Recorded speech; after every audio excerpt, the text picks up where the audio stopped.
My school colors is yellow and purple, and it's a very depressing purple. It's like a lavender, and it's dry, and it's everywhere.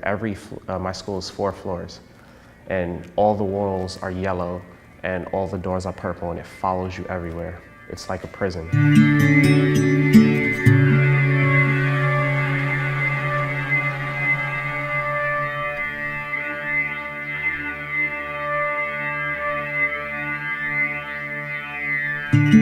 My parents been divorced since I was 3.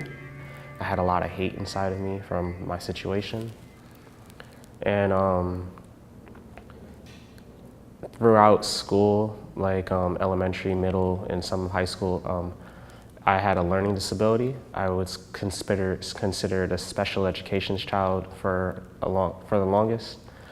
And I was bullied and stuff, mostly because of that stuff. And I'd never really fit in. I was gonna flunk out. There was no way I would go to college.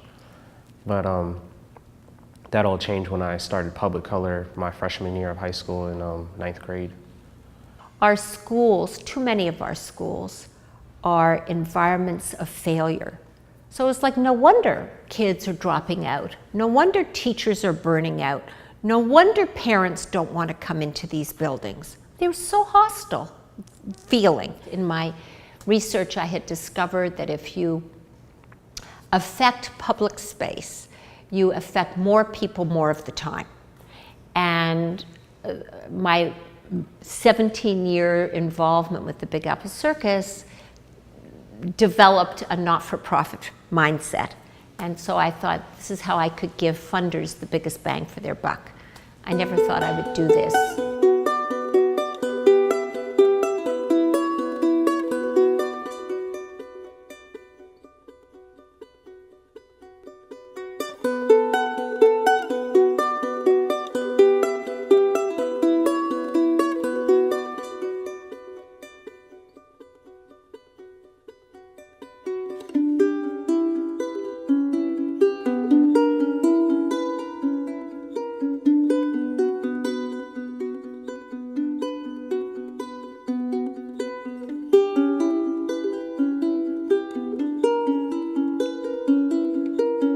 You know, I believe in all things spiritual. So for me, and you know, the one tenet that I really truly believe in is, you know, the more you give, the more, that you get back, but the more things happen that are positive in your life. So I think that that's what's happened. I mean, we were able to pay for the summer school program for about 76 kids this year. And that's phenomenal, just to, you know, the pride of walking in the building. And, you know, it's anonymous. I mean, the kids don't have any idea, you know. They may have been to the weaving workshop, but they don't have any idea. But it's just so, I'm just so proud to be a part of it and to know that we're touching lives the way we are.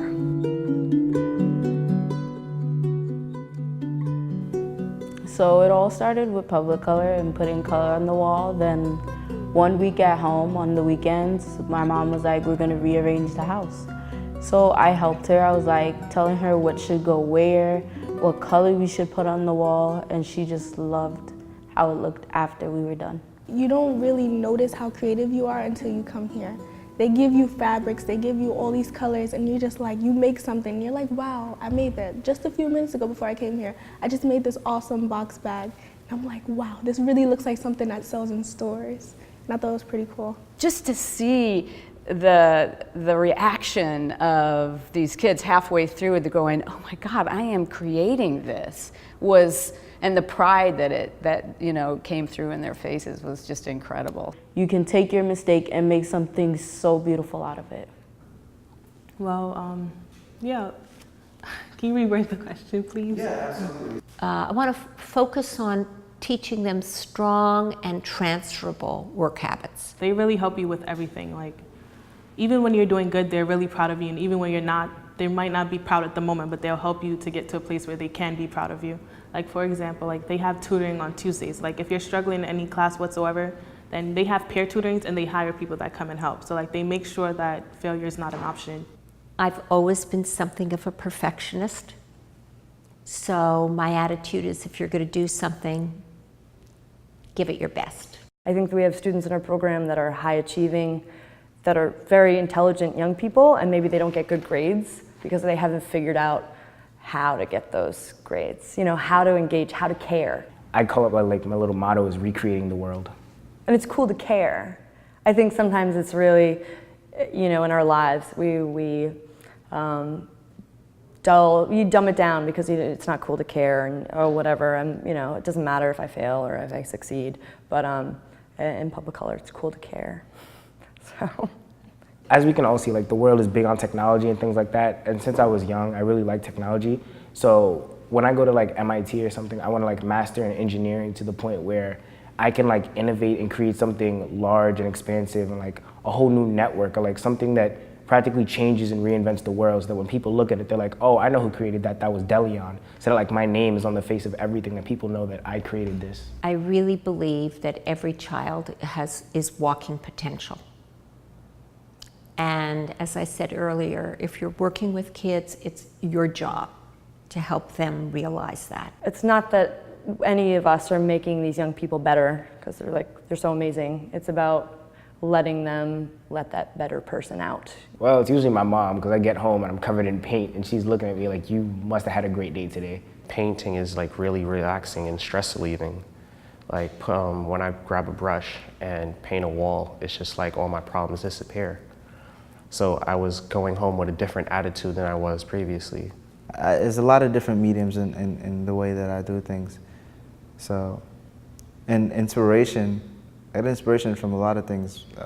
Life is inspiring in certain people. I mean, I get inspiration off of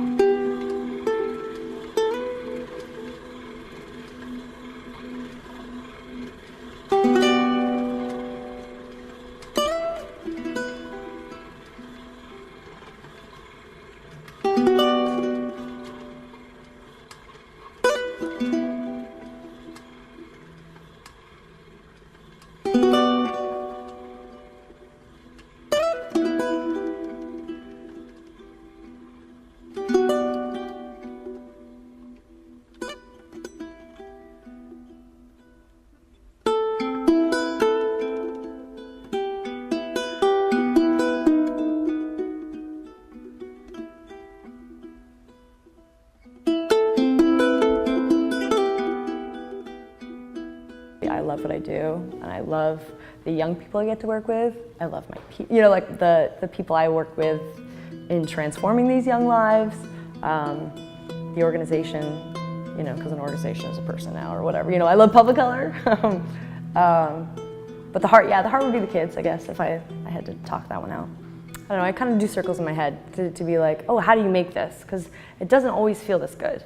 Like the challenge of my job or other, you know, like Jose's job, is that sometimes we're in a space that's really uncomfortable, and that, you know, we're working with young people that have had hard experiences, that have challenges that are ongoing, and this idea that, you know, a problem is solved by doing this one thing. It's just not realistic. So sometimes the vibe is not there. It takes work, it takes showing up, it takes, to create that vibe, you get glimpses of it. It's like an eclipse. The vibe sometimes is elusive. It's like,